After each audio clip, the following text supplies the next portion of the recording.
Hello, my friends. I'm Lori Ashcraft, your host for Viva La Evolution, which is sponsored by Recovery and Resilience Solutions, which is a branch of Crestwood Behavioral Health. And we do a lot of consulting and training and stuff like that.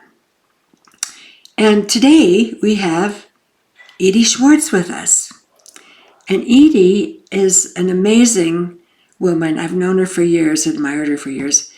And she helps people with organization development. She does a whole bunch of things, but that's something that she does a lot. So last spring, our boss, Patty Blum, suggested that we bring Edye out and help us develop a strategic plan. Because up until then, we had plans, but I wouldn't call them strategic. They were just kind of, they were plans. We'll leave it at that. So Edye came out, and oh my gosh, she was so great.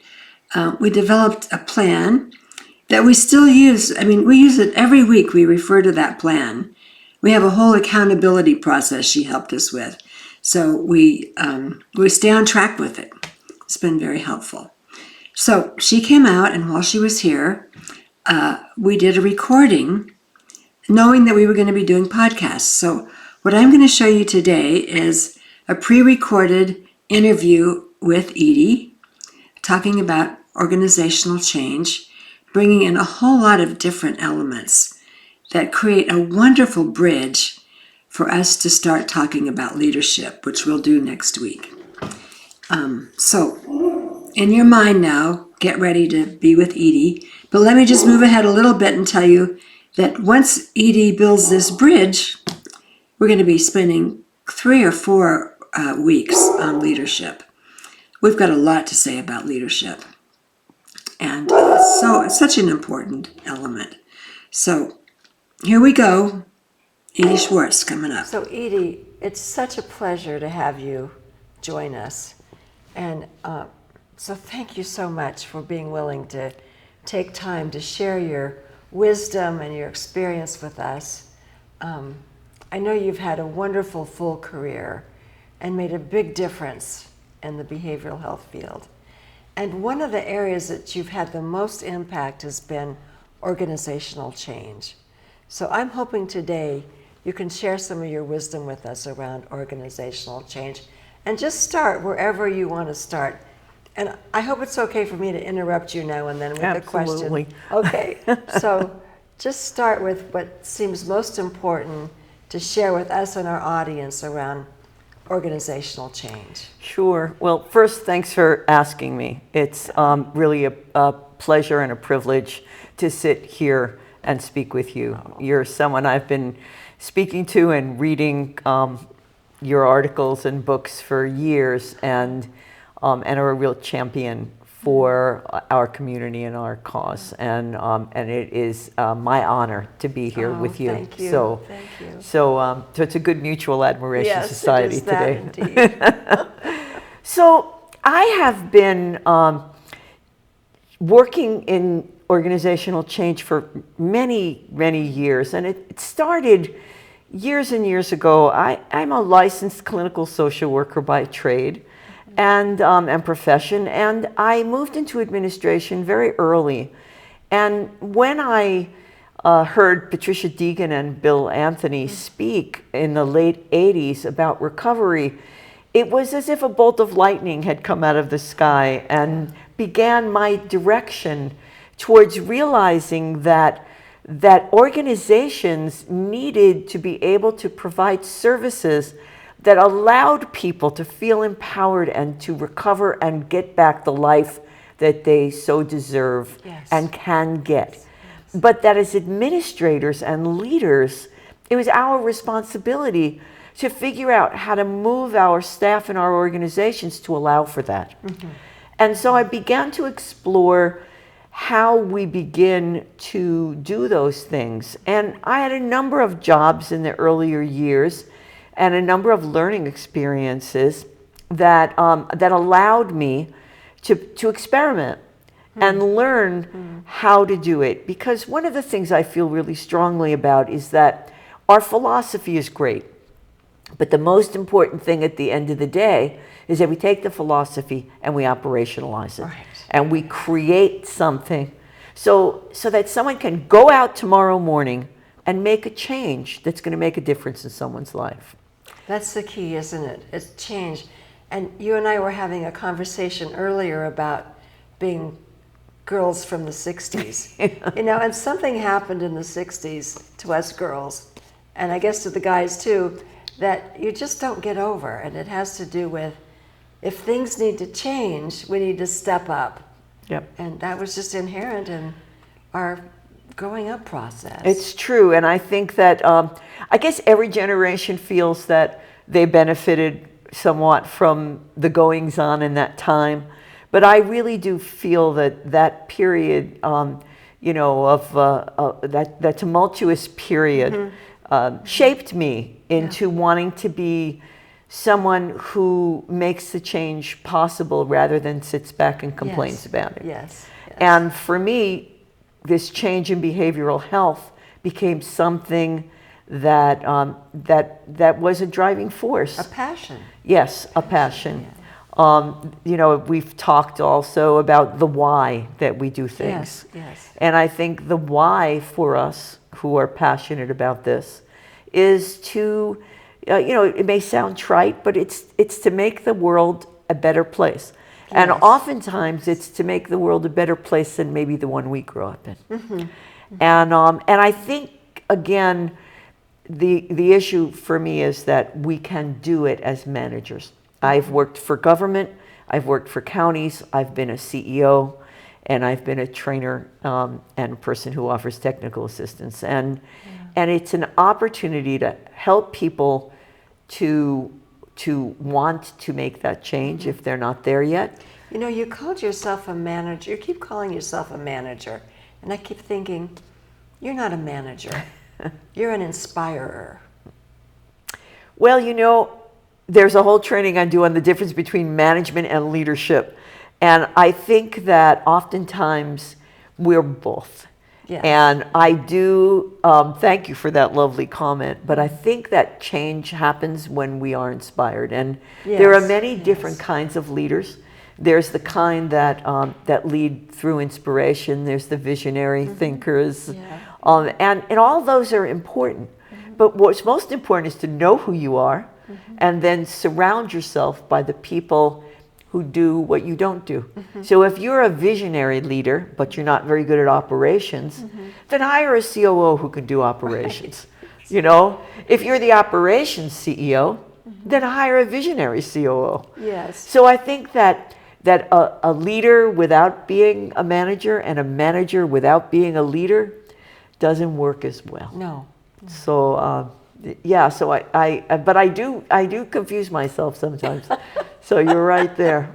Well, that just means you have an open mind, I would say. I like that. You know, I like reframing. That's good reframing. If we lock in on an identity, then we lose opportunities to respond to what's happening around us. Yeah, absolutely. And a place where your influence has been, I think one of the most profound, has been in the area of recovery and peer support.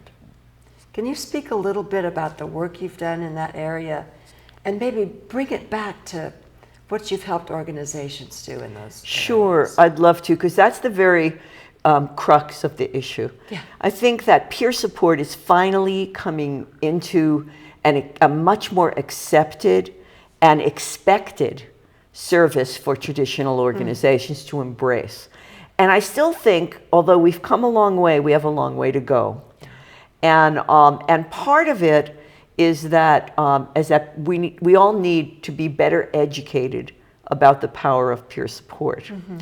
And I think that the work that's been done, and I have done it wrong, and then I've learned how to do it right. Because how do we learn to do something? By doing it incorrectly the first time. Yeah.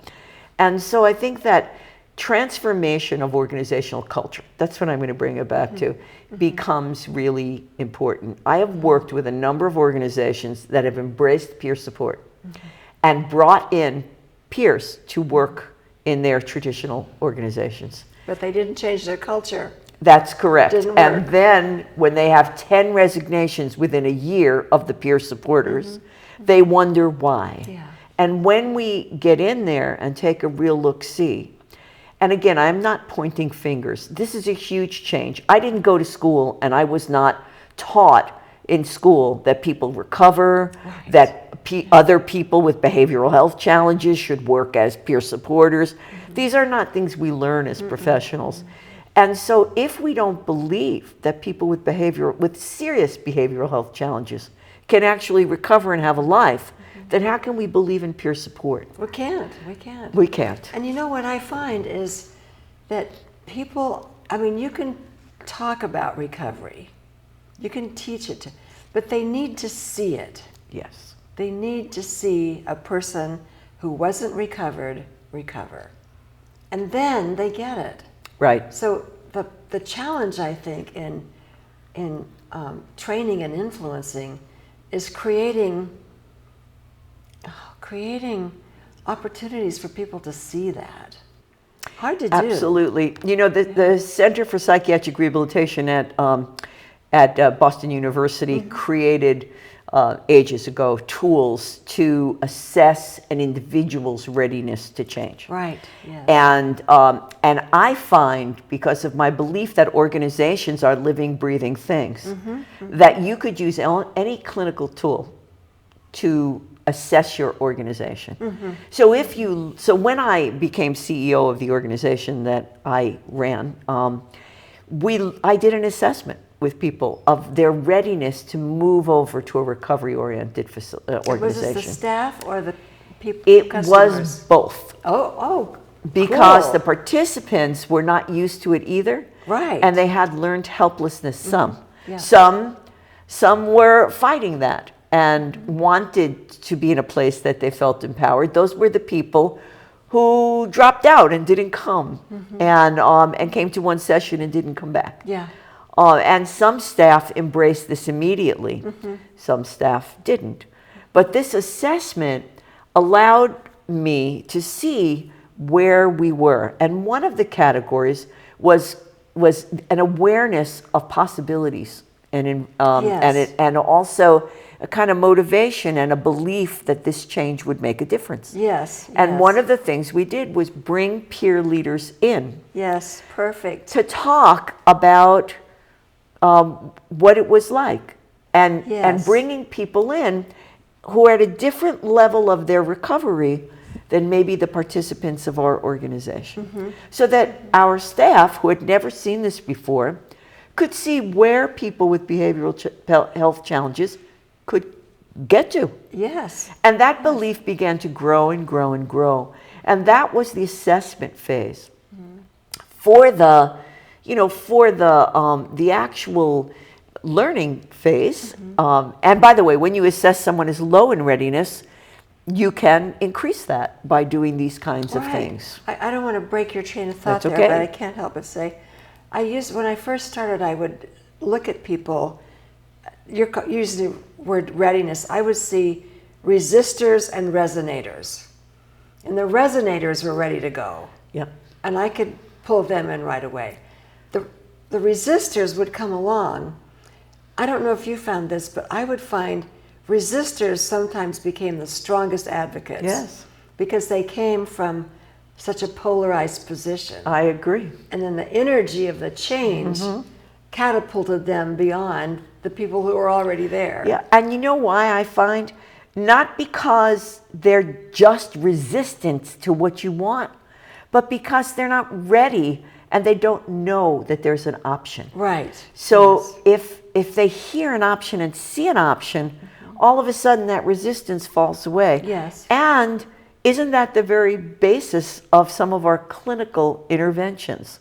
Is that rather than looking That's at the us idea. as being resistant to getting better, Yes. it's that there's something standing in the way of it. Yes. And our It's just job that as simple. therapists is to break that down Yeah. and help them move to become their best self. Yes. Same for organizations. Yes. Well, organizations, I see, the root word here is organism. So people are organisms. And when you get a bunch of them together, you have an organization. That's so it's the exactly same. right. Yeah. Exactly right. And if you look at it that way, then you can begin to see what's going on in your organization. So I would say to people who find this interesting and want to say, wow, what's my organization like? Is it recovery focused? Make a phone call. See what it's like to get an appointment. That's an Was it idea. easy? Was it good? Yeah. Was it painful? Yeah. If you're a division director, or go to a group, sit in it. What does it look like? What does it feel like? Great ideas. And if you don't like it, change it. Yeah. Walk around your building. Are there signs of recovery on the walls? Are there resources for community organizations? Is the bus line there? The local transportation? Look and see what you have. Look with a different eye, because we go to places every day, we don't see it. Is it clean? Is it respectful? I remember when I walked into my organization for the first time, there were magazines on the tables in the waiting room, and they were like from 5 years ago. I was just gonna and I thought, are we so poor we can't afford, a subscription to Newsweek, that we're not, looking at 10-year-old newspapers? Yeah. That's part of, it's of course more complicated than that. Right. But that's a a good symbol. first step A good symbol. to begin, so that you can see what's there. Other things that are really simple but clear is, if you believe in recovery, then people are going to have a life. So if you run groups in your organization, what do they look like? Are they groups about dating, flirting, jobs, housing, cooking, getting your children back if you don't have them, raising your children, having relationships with your family? Things that are important to Right. people. Or are they men's group, women's group, news group? We don't need those Bingo. kinds of bingo, current events. We don't need those. We need conversation around reaching an end. I love those ideas you just gave too. They're simple and they're concrete. Organizational culture, and we should say this before we go further, is a very complex topic. Oh, I know. I love the picture of the iceberg. Yes. Where the top of the iceberg is what you see, but the bottom of the iceberg is 3 times as big. Right, yes. And that's what you don't see. That's what organizational culture is. Yeah. It's not just your policies, procedures. And by the way, take a look at them. Take a look at the language and the wording. It's kind of shocking if you haven't looked at them. I looked at mine after 3 or 4 years and I was shocked. And I said, well, these all have to be rewritten. The good news is no one ever looks at them anyway. That's right. Unfortunately, except the auditors. Yeah, they look at them. But it's what's underneath the iceberg, the lower part. How people treat each other, what the underlying feeling is. Keep staff only areas. Yes. Or the Staff word only no. bathrooms. How many The word things no. have no in them? Like, no sitting here. No dishes in the sink. No. It's all about no, no, no. Yeah, there was when you come into a new place, you don't make a major change on the first day. Right. You have to wait and learn. But when I went into one of my organizations, there was a door and it said, in between a couple of different services, and it said, keep this locked till 5 p.m. And I went to the store, I bought a doorstop. I didn't say a word to anybody. I took the sign down and I put a doorstop under the door. Because we shouldn't be separating people by the service they're in. Yeah, yeah. And that was the only major change I made right off the bat. Well, I kind of interrupted you earlier, and I apologize for that. You started to talk about the staff bathrooms. Yes. Isn't that's another symbol of we are different. Yep.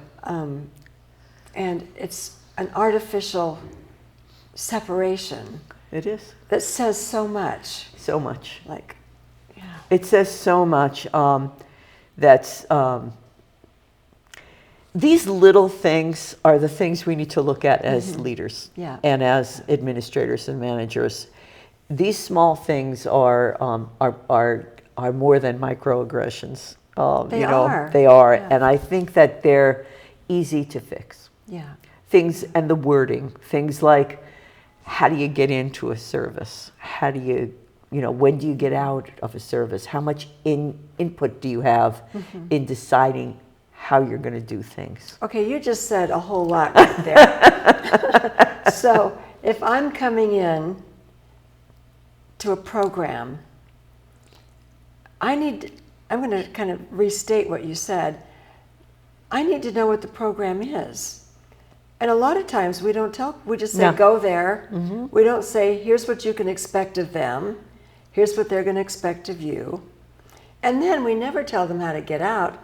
The only way they get out is to leave town without a forwarding address. That's right. If the door is unlocked. Because we'll chase them down. Sometimes the door's locked. And that's a locked door, right? Yeah. So just those and they really aren't micro. They're macro. Yeah. They're signs of disrespect. Yes. And a lack of compassion. Yeah. Two things that are critical in a recovery-based program. Yeah. It's it's amazing, and when you take it out of the context of mental health services, coming here to California from New York, I was on an airplane and I sat in a seat like 2 rows behind the curtain to first class. Okay. Yeah. And the bathroom for the main cabin, there was a big announcement, only use the bathrooms in your cabin. Right. The bathroom was 32 rows behind me, Right. and it was narrow, and the plane was, Yeah. on its. Yeah. So when I needed to use the restroom, I went to the first class. Oh my and gosh. The woman, whatever they now call stewardesses, Yeah. stopped me.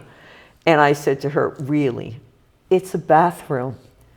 And what is the difference between first class and the fact that I'm 2 rows behind the curtain? Yeah. But I didn't win. She said to me, no, you have to go in the back. And I said, I'm going to use this right now. And she said, well, next time you have to go in the back. Well, you got to That was a real compromise anyway. statement. I Yeah. said to her, it's just a bathroom. Yeah. And people get into the status of their place and for whatever reason. Fear, separation. I don't know for what reason, but we need to break those boundaries down in our field. Yes. Because that mutuality and respect and sharing of power with the people that we serve is what helps us and releases us from that horrible responsibility that we carry. And it also helps to create that environment of empowerment for the person that we're working with. We're both better. That's right. Right. And what's funny is, I'll turn right into the administrator now. Okay. It's way better for your service. Because what happens is your staff feel better and staff retention increases tremendously. Getting people to come work for you is incredibly easier. They wait on your website to see. People used to say, I've been waiting for an opening for 3 months, 6 months, because they know that the work is more gratifying because people recover. People have real lives. People are working. Yeah. And they feel good about that. Your revenues go up immediately because people get better. And they tell their friends about it. So their friends come, and their friends send more friends. So from an administrative point of view, your marketing goes up. People want to come to your board of directors when you're a nonprofit because you're recovery focused, and they want to be a part of this new and exciting place. They hear about peer support. You are actively using the signs of the positive nature of your work to work with you. Yes. Integrated together. There's evidence that it's right. working. There's evidence. Which makes everybody feel better. So it's a win-win. Yeah. Our participants get better, our staff are happier, our revenues go up, our organization's publicity increases. Everything is better for it. So, and it's way better than it was when I began in the field. But we still have a long way to go. We do. But Edye, I think that's a wonderful place for us to wrap up. You did such a great summary of telling us all the reasons to be a recovery-oriented program. So thank you so much. Thank you for your time. Thank you for everything you've done. No, Lori, it's a pleasure, and thank you, because, and I was saying this, we were talking about this before. It used to be, many, many years ago, there were only a few of us Yes. who were enlightened. And now there are many, many, many more. Yes, And that yes. allows us to feel good and Yes, share yes. in the belief that it's only going to get bigger and exponentially bigger. So thank you for these wonderful podcasts and for asking me to join you. It's been my pleasure. Thank you, Edye. That was just great having Edye with us. So, see you next week. And as I said earlier, we're going to be talking about leadership. We have several really interesting leaders lined up to share their tips and tricks with us. And I've written a pretty long narrative on leadership. And I have a chart in there. And with leadership characteristics that we want to see in a recovery organization. So what we'll do is we'll listen to various leaders, then we'll look at that chart and see which characteristics each of them emulate and illustrate for us. So I think it's going to be fun. So that's it for now, folks. I'll see you next week. Have a really good week.